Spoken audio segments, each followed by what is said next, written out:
Hi students, you are most welcome to our channel English Urdu Tutorial। So student, आज मैं एक video लेके आया हूँ जिसमें आप लोगों को हेबर्स प्रोसेस के बारे बताने वाला हूँ। तो सबसे पहले हम लोग को जानना है कि हेबर प्रोसेस होता क्या है। तो हेबर प्रोसेस एक प्रोसेस है जिसको इंडस्ट्री में ज़्यादा से ज़्यादा अमोनिया गैस को तैयारी करने में इस्तेमाल किया जाता है।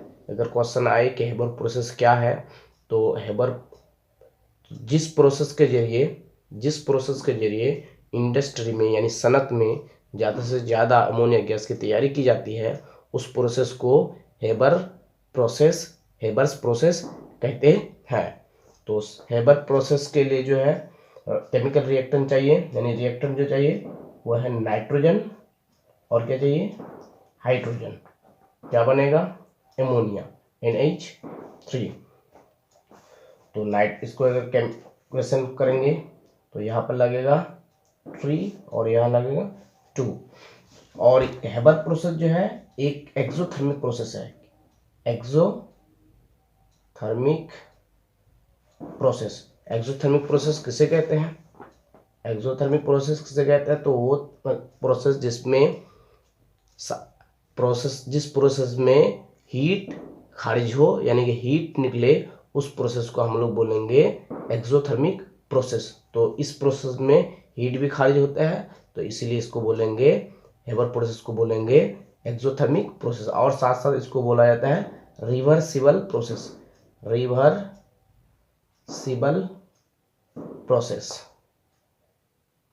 तो रिवर्सिबल प्रोसेस इसलिए बोला जाता है क्योंकि इस प्रोसेस में जो है, यानी सबसे पहले समझना होगा रिवर्सिबल प्रोसेस होता क्या है। तो रिवर्सिबल प्रोसेस उसको बोला जाता है जिसमें रिएक्टेंट प्रोडक्ट बनाता है और प्रोसेस में साथ साथ प्रोडक्ट पे टूटकर रिएक्टेंट बनाता है। यानी कि यहाँ पर जैसे कि नाइट्रोजन और हाइड्रोजन है, ये मिलकर एमोनिया बनता है, फिर एमोनिया फिर प्रोसेस में टूटकर नाइट्रोजन और हाइड्रोजन बनता है। तो रिएक्टेंट प्रोडक्ट बनाता है, फिर प्रोडक्ट रिएक्टेंट में चेंज हो जाता है। तो इस प्रोसेस को हम लोग बोलेंगे रिवर्सिबल प्रोसेस। तो ये जो है एक रिवर्सिबल प्रोसेस है, क्योंकि नाइट्रोजन और हाइड्रोजन मिलकर एमोनिया बनता है, फिर एमोनिया फिर प्रोसेस में टूट जाता है और नाइट्रोजन और हाइड्रोजन में बढ़ जाते हैं। तो इसीलिए इसको बोलेंगे हम लोग रिवर्सिबल प्रोसेस। आई होप कि आप लोगों को समझ में आ गए होंगे। तो ये एक एक्सोथर्मिक प्रोसेस है क्योंकि हीट खारिज होता है इसमें, और ये एक रिवर्सिबल प्रोसेस है क्योंकि इसमें रिएक्टेंट जो है प्रोडक्ट बनाता है और प्रोडक्ट फिर रिएक्टेंट में टूट जाते हैं। तो सब आइए इसकी कंडीशन की बात करते हैं, जो बहुत ही इम्पोर्टेंट है। बहुत ही इम्पोर्टेंट है, कई बार एग्जाम में आ चुके हैं। तो कंडीशन क्या है हेबर्स प्रोसेस के? नंबर फर्स्ट कंडीशन जो है इसके लिए नाइट्रोजन एंड हाइड्रोजन का जो है वॉल्यूम 1:3 होना चाहिए। 1:3 वॉल्यूम मीन्स हजम। तो नाइट्रोजन और हाइड्रोजन का वॉल्यूम जो है 1:3 होना चाहिए। इसके लिए हेबर्स प्रोसेस के लिए। उसके बाद नंबर 2, हेबर्स प्रोसेस के लिए जो है टेम्परेचर जो चाहिए, टेम्परेचर लो चाहिए। लो टेम्परेचर क्यों चाहिए? क्योंकि हेबर प्रोसेस एक एक्सोथर्मिक प्रोसेस है, और एक्सोथर्मिक प्रोसेस का मतलब हीट खारिज होता है। इसमें तो ऑलरेडी हीट खारिज होता है, तो ये हम लोग यहाँ पर ये रिएक्शन में यहाँ पर ΔH भी लिख सकते हैं, मतलब हीट। तो इस प्रोसेस में हीट खारिज ऑलरेडी होता है, इसलिए यहाँ पर ज़्यादा हमको हीट की ज़रूरत नहीं है। फिर भी कितना चाहिए, 450 डिग्री सेल्सियस से 550 डिग्री सेल्सियस। उसके बाद थर्ड में हम लोग क्या लिख सकते हैं इसकी कंडीशन में लिख सकते हैं प्रेशर। तो प्रेशर जो है हेबर प्रोसेस के लिए कैसा चाहिए, कम चाहिए ना ज़्यादा? तो हेबर प्रोसेस के लिए प्रेशर ज़्यादा चाहिए, क्योंकि हेबर प्रेशर बढ़ने से क्या होता है, रिएक्शन में क्या होता है, कम मोल से जो है ज़्यादा मोल से, यानी क्या भाई, एक मोलिकुल है, यहाँ पर 3 मोलिकुल है, यहाँ पर तो 1 और 3 कितना हो गया, 4 मोलिकुल, और यहाँ पर कितना है, 2 है। तो प्रेशर बढ़ाने से रिएक्शन जो है ज़्यादा मोलिकुल से कम मोलिकुल की तरफ बढ़ता है, यानी कि रिएक्शन इधर होता है, इधर नहीं, ठीक है। तो जिसकी वजह से क्या होता है, जिसकी वजह से हम लोग क्या करेंगे, प्रेशर ज़्यादा लेंगे, यानी कि प्रेशर ज़्यादा देंगे। ज़्यादा प्रेशर से क्या होगा, ज़्यादा मोलिकुल से रिएक्शन कम मोलिकुल की तरफ बढ़ता है। हमको तो यही चाहिए, कम मोलिकुल की तरफ जो रिएक्शन चाहिए, मतलब अमोनिया गैस चाहिए। तो इसीलिए यहाँ पर हम लोग प्रेशर ज़्यादा लेंगे, यानी प्रेशर कितना होना चाहिए, प्रेशर हाई होना चाहिए। और कितना चाहिए, 200 से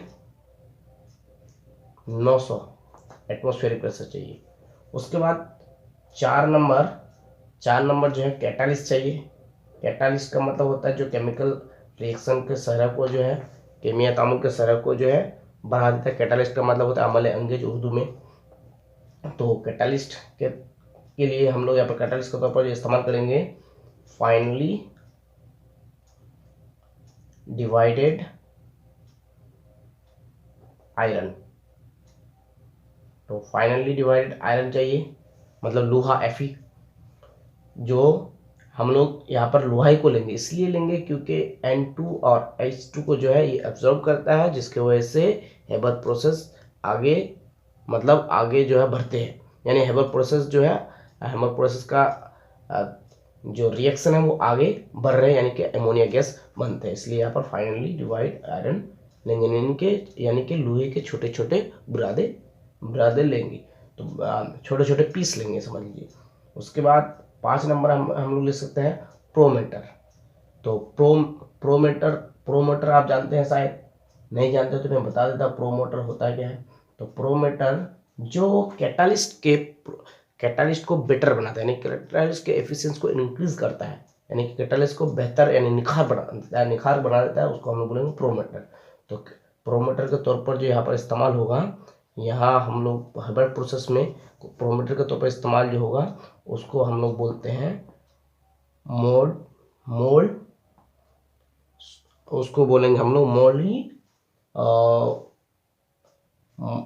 मोलिबेडम, मोलिबेडेनम,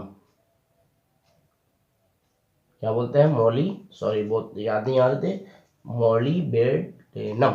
किसको, प्रोमेटर के तौर पर जो कैटालिस्ट के लिए इस्तेमाल किया जाता है। प्रोमेटर का मतलब क्या होता है, प्रोमेटर का मतलब होता है जो कैटालिस्ट के जो कैटालिस्ट को क्या करता है, निखार बना देता है, यानी कैटालिस्ट को बेटर कर देता है, कैटालिस्ट का एफिशिएंसी को इंक्रीज करता है, उसको बोला जाता है प्रोमेटर। तो प्रोमेटर के तौर पर किसको इस्तेमाल किया जाता है, मोलिबेडेनम। ये ज़्यादातर आता है, और या फिर Al2O3, इसको भी यूज़ किया जाता है एल्युमिनियम ऑक्साइड को। तो ज़्यादातर ये आता है कि प्रोमोटर के तौर पर हेबर प्रोसेस में क्या इस्तेमाल किया जाता है, तो मोलिबेडेनम। उसके बाद 6 नंबर पे हम लोग लिख सकते हैं, यानी कि 6 नंबर पे लिख सकते हैं कि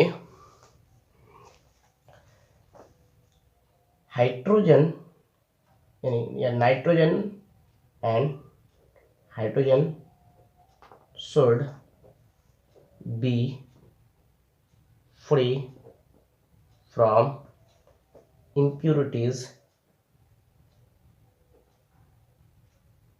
like CO2, CO and H2S। तो हाइड्रोजन और नाइट्रोजन को जो है फ्री होना होगा किससे, इम्प्योरिटी से। कौन से impurities, carbon dioxide, carbon monoxide, hydrogen sulphide. तो ये सबसे क्या होना होगा, फ्री होना होगा, आज़ाद होना, यानी कि नाइट्रोजन और हाइड्रोजन खालिज चाहिए। किसके लिए, हेबर्स प्रोसेस के लिए, अमोनिया गैस की तैयारी के लिए। हेबर्स प्रोसेस में अमोनिया गैस की तैयारी के लिए हाइड्रोजन और नाइट्रोजन, यानी नाइट्रोजन और हाइड्रोजन के जो है नाइट्रोजन और हाइड्रोजन जो है खालिज चाहिए, मतलब उसमें कोई मिलावट नहीं चाहिए। तो ये सारे कंडीशन किसके थे, हेबर्स प्रोसेस के। सबसे पहला कंडीशन कि नाइट्रोजन और हाइड्रोजन का तनासुब वॉल्यूम के हिसाब से कितना होना चाहिए, 1:3 बाई वॉल्यूम। उसका टेम्परेचर कितना, लॉ टेम्परेचर कितना, 450 से लेकर 550 डिग्री सेल्सियस। प्रेशर 200 से लेकर 900। कैटालिस्ट के तौर पर फाइनली डिवाइड आयरन। उसके बाद प्रोमेटर के तौर पर मोलिबेडेनम या फिर Al2O3। उसके बाद नाइट्रोजन हाइड्रोजन क्या होना चाहिए, खालिज होना चाहिए। तो ये थे क्या, हेबर्स प्रोसेस के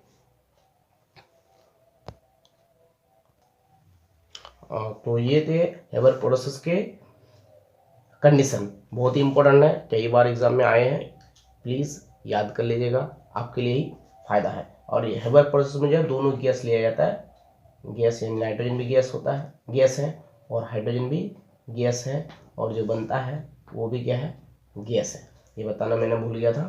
तो अब आइए हेबर प्रोसेस को जो है लैब में यानी कि इंडस्ट्री में जो है कैसे तैयारी किया जाता है। तो ये उसका है डायग्राम मैं पहले से बना लिया हूँ, इसलिए बना लिया हूँ क्योंकि वीडियो जो है लॉन्ग हो सकता है, इसलिए मैं यहाँ पर बना लिया। देख लीजिए, तो यहाँ ये है कंप्रेसर पंप, और ये है एमोनिया कन्वर्टर, या फिर बोल सकते हैं कैटालिटिक चैम्बर।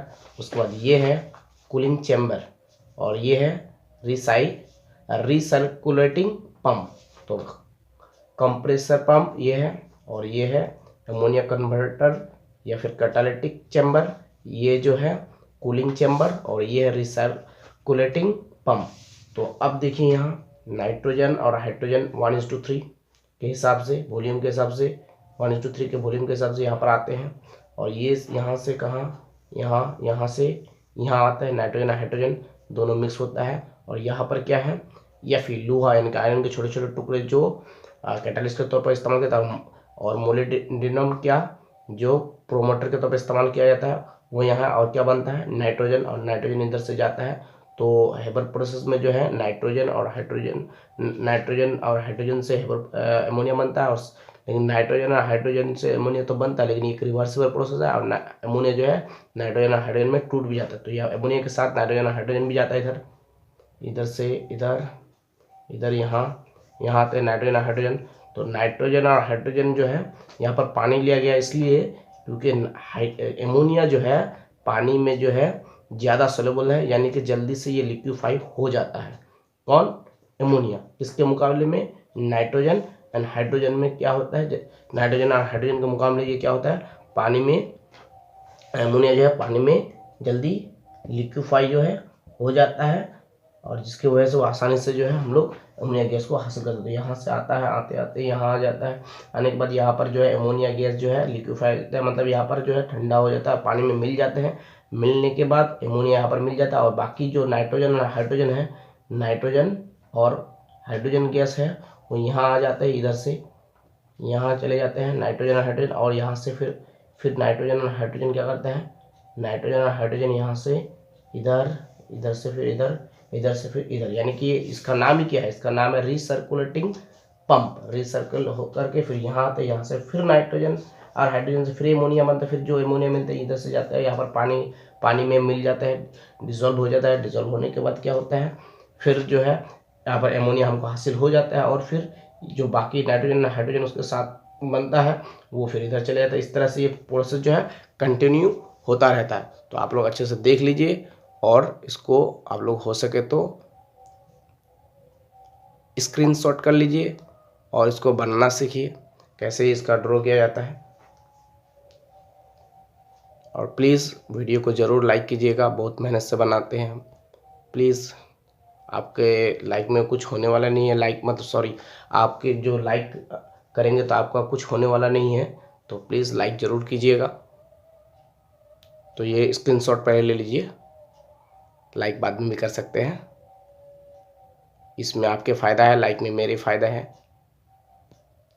तो ठीक है,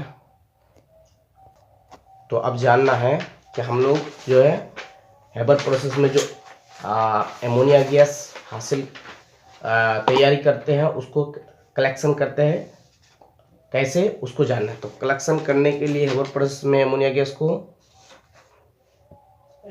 को कलेक्शन करने के लिए हेबर प्रोसेस में जो एमोनिया हासिल होते हैं उसको हम लोग दो तरीके से कलेक्शन कर सकते हैं। मतलब कलेक्शन ऑफ, यहाँ पर लिख लेते हैं, कलेक्शन ऑफ एमोनिया यानी कि NH3। तो अमोनिया को दो तरीके से कलेक्शन किया जा सकता है। नंबर 1 बाय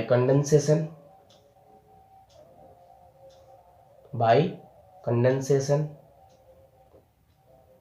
और दूसरा क्या, दूसरा है डिसॉल्विंग इन वाटर, यानी कि ये पानी में जल्दी हलपजल हो जाता है, इसके जरिए भी dissolving in water.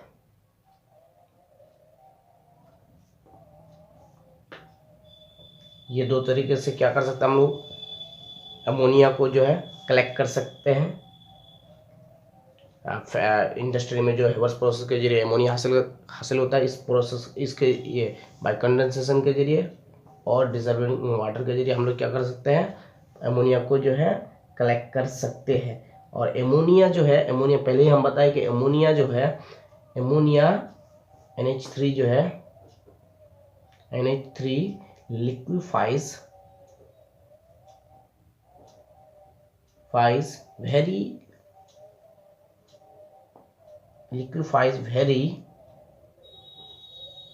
early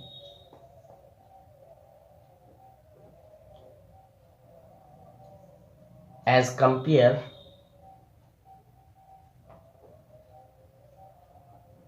to H2 and N2, यानी कि हाइड्रोजन एंड नाइट्रोजन। तो एमोनिया जो है हाइड्रोजन और नाइट्रोजन के मुकाबले में जल्दी जो है, या फिर बोल सकते हैं वेरी हाईली। तो एमोनिया जो है बहुत ही जल्दी से जो है, तेजी से जो है लिक्विफाई हो जाता है, किसके मुकाबले, नाइट्रोजन और हाइड्रोजन के मुकाबले। तो इसीलिए नाइट्रोजन और हाइड्रोजन जो है हेबर प्रोसेस में नाइट्रोजन और हाइड्रोजन भी उसमें मिक्सचर में होता है, यानी कि अमोनिया के साथ नाइट्रोजन और हाइड्रोजन भी होता है। तो अमोनिया जो है जल्दी लिक्विफाई हो जाता है, तो जिसकी वजह से उसको हम लोग बाय कंडेंसेशन के जरिए कलेक्ट कर सकते हैं। उसके बाद डिजॉल्विंग इन वाटर, पानी में डिजोल्व गया, और एमोनिया जो है highly dissolves in water. Ammonia highly dissolve in water as compared to nitrogen and hydrogen। So writing उतनी अच्छी नहीं हुई है, थोड़ा जल्दीबाजी में लिखने की कोशिश कर रहा हूँ, इसी वजह से राइटिंग अच्छी नहीं हो रहा है। तो आप लोग थोड़ा समझ लीजिएगा और लिख लीजिएगा। मैं यहाँ पर थोड़ा सा बड़ा कर देता हूँ, आप लोग जो है स्क्रीनशॉट भी ले सकते हैं, तो ले लीजिए। अगर आप लोग कोई उर्दू स्टूडेंट हैं तो उर्दू स्टूडेंट के लिए मैं यहाँ लिख लिया हूँ। तो देखिए यहाँ हेबर प्रोसेस, तो सनत में एमोनिया जिस तरीके से हेबर से छूट गया है से तैयारी की जाती है उसे हेबर्स प्रोसेस कहते हैं। उसके बाद हेबर प्रोसेस के लिए शराइत, condition for Haber's process. Number 1, हजम के लिहाज से 3 हिस्सा हाइड्रोजन और 1 हिस्सा नाइट्रोजन होना चाहिए। नंबर 2, दर्जा हरारत 450 डिग्री सेल्सियस से 550 डिग्री सेल्सियस तक होना चाहिए। उसके बाद दबाव 200 से 900 एटमॉस्फेयर तामुल के लिए मुनासिब माना जाता है। उसके बाद तामुल की सतह को बढ़ाने के लिए महीन लोहे के बुरादे को अमले अंगेज के तौर पर इस्तेमाल करना चाहिए। उसके बाद प्रोमेटर के तौर पर मोलिब्डेनम को इस्तेमाल करना चाहिए। और उसके बाद 6 नंबर में क्या है, नाइट्रोजन और हाइड्रोजन खालिस होना चाहिए। तो ये देख लीजिए। और नीचे देखिए अब कलेक्शन ऑफ एमोनिया। तो एमोनिया गैस को जब हेबर प्रोसेस के जरिए तैयार किया जाता है तो एमोनिया के साथ साथ हाइड्रोजन और नाइट्रोजन भी बनता है। एमोनिया को नाइट्रोजन और हाइड्रोजन से खालिज करने के लिए पानी से गुजारा जाता है। तो यहाँ पर जैसे मैंने दिखाया तो पानी से गुजारा जाता है। और गुजारा जाता है क्योंकि एमोनिया में नाइट्रोजन और हाइड्रोजन के मुकाबले क्योंकि एमोनिया पानी में नाइट्रोजन और हाइड्रोजन के मुकाबले जल्दी हलपजीर हो जाता है। इस तरह से एमोनिया को जो है जमा कर लिया जाता है या जमा किया जाता है। जल्दी हलपजीर होने की वजह से क्या होता है, वो पानी में रह जाते हैं, यानी कि जल्दी हलपजीर होने की वजह से पानी में रहता है। और बाकी जो हाइड्रोजन नाइट्रोजन है वो फिर रिसर्कुलेटिंग पंप के जरिए फिर से वो जो है अमोनिया कन्वर्टर यानी कि कैटालिटिक चैम्बर में आ जाता है। रिसर्कुलेटिंग पंप के जरिए फिर कहाँ पर आ जाता है, अमोनिया कन्वर्टर, और या फिर कैटालिटिक चैम्बर में आ जाता है। फिर से फिर अमोनिया बनता है, फिर जाता है कूलिंग चैम्बर में। फिर कूलिंग होकर के फिर क्या होता है, फिर जो है फिर कूलिंग होकर क्या होता है, फिर अमोनिया बनता है। इस तरह से अमोनिया को जमा किया जाता है। अमोनिया को जो है अमोनिया को कंडेंसेशन के जरिए भी जमा किया जाता है। तो देखिए, बहुत मेहनत से वीडियो बनाए हो, प्लीज़ ज़रूर लाइक कर दीजिएगा, हो सके तो स्क्रीनशॉट ले सकते हैं। So thank you for watching. Thank you for listening. Have a beautiful day. Tata.